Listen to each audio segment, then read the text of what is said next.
Praise the lord. దేవునికి మహిమ కలుగును గాక. ప్రతిరోజు క్రమం తప్పక వాగ్దానాన్ని వీక్షిస్తున్న ప్రతి ఒక్కరికి యేసయ్య నామంలో శుభవందనములు. సబ్స్క్రైబ్ చేసుకొని అనేక మందికి షేర్ చేసి దేవుని మాటల ద్వారా బలపరచండి. ఈ దినమునకై ఏర్పాటు చేయబడిన దేవుని వాగ్దానము మలాకి గ్రంథము 3వ అధ్యాయము 10వ వచనము. పట్టజాలనంత విస్తారముగా దీవెనలు కుమ్మరించెదనని సైన్యములకు అధిపతియగు యెహోవా సెలవిచ్చుచున్నాడు. Pour you out a blessing that there shall not be room enough to receive it. దేవుడు ఏమి సెలవిచ్చినా, ఏది వాగ్దానం చేసినా, ఏది మాట ఇచ్చినా దానికి ముందు ఒక షరతును ఉంచుతాడు. పట్టజాలనంత విస్తారమైన దీవెనలు కుమ్మరిస్తాను అని సెలవిచ్చిన దేవుడు ఈ వాగ్దానంనకు ఏమి షరతు పెట్టారు అంటే, ఆయన మందిరంలో ఆహారం ఉండునట్లు 10వ భాగమంతయు మీరు నా మందిరపు నిధిలోనికి తీసుకొని రండి. దీని చేసి మీరు నన్ను శోధించుడి అని సెలవిచ్చారు.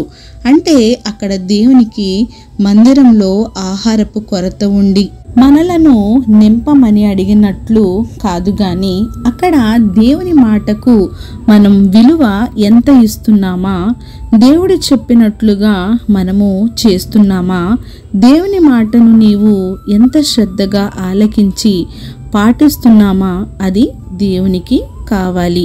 నీవెప్పుడైతే నీ 10వ భాగాన్ని దేవునికి అర్పించి నీవు దేవునిని శోధిస్తావో అప్పుడు సమస్త విధములైన దీవెనలను, నీవు ఎన్నడూ ఎరుగనటువంటి ఆశీర్వాదములను నీపై కుమ్మరిస్తాడు. ఆయన ఆశీర్వాదాలు, దీవెనలు కురిపిస్తే వాటిని ఆపేతరం ఎవ్వరికీ లేదు. ఎవరు నీ దీవెనలను అడ్డుకోలేరు, ఆపలేరు. కనుక నీవు మొదటిగా దేవుని మాటకు లోబడు. అప్పుడు నిన్ను ఆనందకరమైన దేశములో నివసింపచేస్తారు. నీవు నివసించే దేశంలో దేనికి కొదువ ఉండదు. అది చూచిన అన్యజనులందరూ నిన్ను ధన్యుడవు, ధన్యురాలవు అని అంటారు.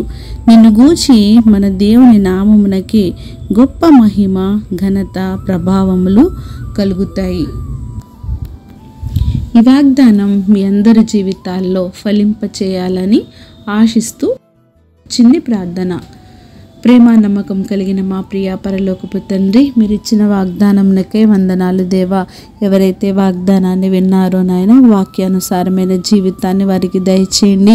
వాగ్దానాన్ని వారి హృదయ గదిలో భద్రపరుచుకొని నాయన అట్టి విధంగా వారు నడుచుకునే భాగ్యాన్ని వారికి దయచేయండి.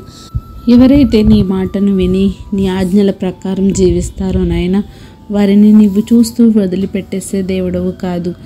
అట్టి విధముగానే నాయన, ఎవరైతే నీకు ప్రార్థిస్తున్నారో వారి ప్రార్థన ఆలకించండి, వారి సమస్యలను తీర్చండి, అట్లా జరిగించమని యేసుక్రీస్తు పరిశుద్ధ నామమున ప్రార్థించి అడిగి వేడుకొనిచున్నాను పరమ తండ్రి. Amen. God bless you all.